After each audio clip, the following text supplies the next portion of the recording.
Hi everybody, welcome back to the 2019 recipe project. So, quick reminder, and then I'm going to get into why I am not in my kitchen, but a quick reminder, I'm cooking my way through my family cookbook. So some of these are recipes from my father's restaurant and bakery, McKinney & Doyle. Some of them are recipes passed down from generations to my mom or to my dad.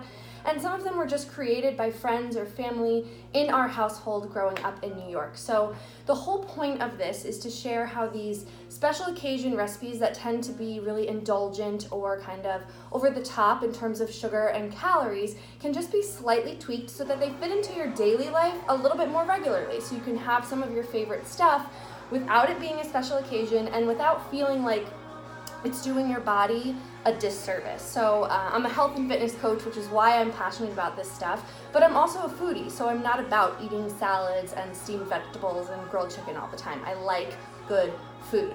So today's a little bit different, and I'm kind of filming in secret because I'm gonna actually make this recipe next weekend for my husband's surprise 30th birthday party, and I can't make this now. Well, I'll just tell you what it is and then you'll understand. I'm gonna teach you how to tweak what's called party punch. So this is a large alcoholic beverage for a crowd. It doesn't make sense for me to make it right now and try to hold it for a week, so I'm just gonna tell you how you can make it.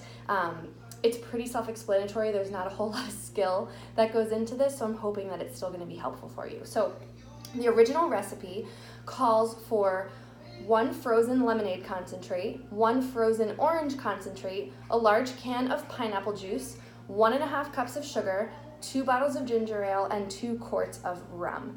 What I'm gonna have you do is just use different versions of this same stuff. So again, we've made a cocktail a few weeks ago. We know that alcohol is never gonna be healthy for us, but when you're making something fun like a punch or something, you can make small tweaks so that it doesn't impact you, quite as much or make you feel super hungover, because those really bad hangovers you get from one too many drinks really come from the sugar more than anything else that is already in alcohol, plus all that added stuff for flavoring is just more sugar. So you can replace frozen lemonade concentrate, because in this recipe you're actually adding water to it to turn it into lemonade, but I'm going to have you replace the frozen lemonade concentrate with real fresh squeezed lemonade. You can make it yourself if you want to, or go to a grocery store and just look for a pre-made lemonade in the juice section or in the all-natural section that doesn't have a ton of added sugar to it. Ideally, you'll look for something that has under 9 grams of sugar per serving. So just look at the nutritional label and make sure that you're grabbing something that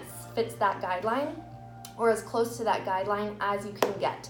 And then ingredient-wise, you want to make sure that it's just real food ingredients. Obviously lemons, it's gonna have water, it will likely have sugar, that's what makes lemonade lemonade, but again, look for that under 9 grams per serving, and avoid anything that has like chemical sweeteners or anything like that.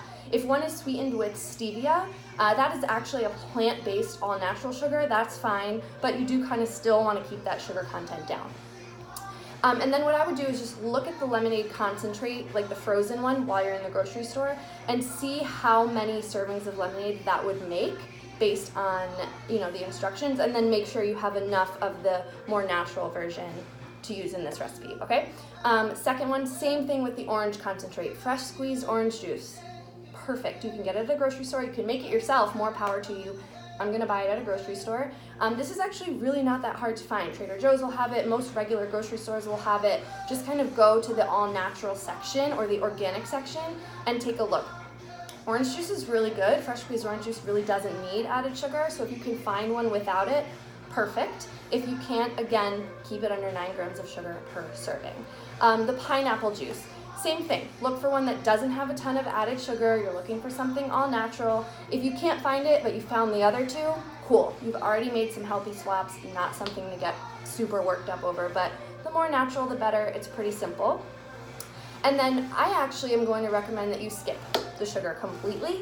1.5 cups of sugar added to things that are already high in sugar and are already very sweet. You really don't need to add 1.5 cups of sugar. If you taste it at the end and it's not quite sweet enough, add half that amount of sugar or even a quarter of it and kind of work your way up. The less, the better, if that makes sense.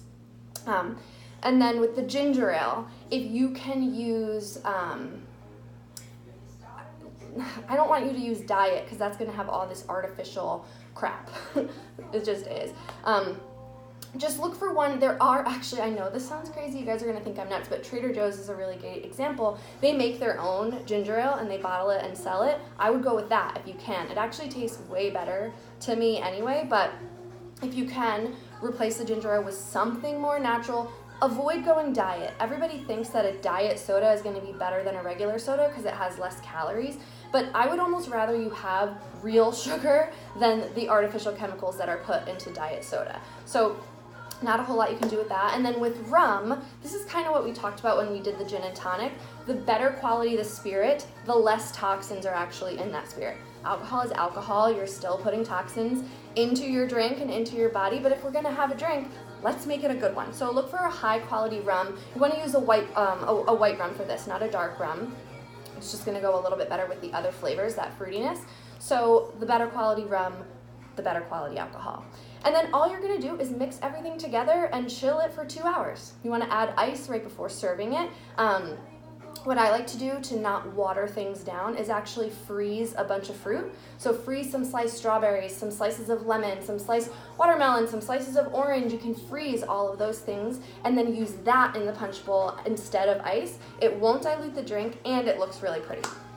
That's pretty much it. So I'm really excited. I'm gonna make this for a crowd next weekend to surprise my husband for his 30th birthday. We have a bunch of friends and family flying in, so I'm very excited to do this, but I hope you guys understand why I wasn't able to make it today for you. So by the time this posts, we'll have actually had the party, so I'll come back and update with a photo and everything. But let me know if you try this. And I actually heard back from a lot of you about the frozen gin and tonics. I'm so happy you're loving them, so happy you're making them for your barbecues. That is so cool. So if you do this, please let me know. I love getting feedback from you.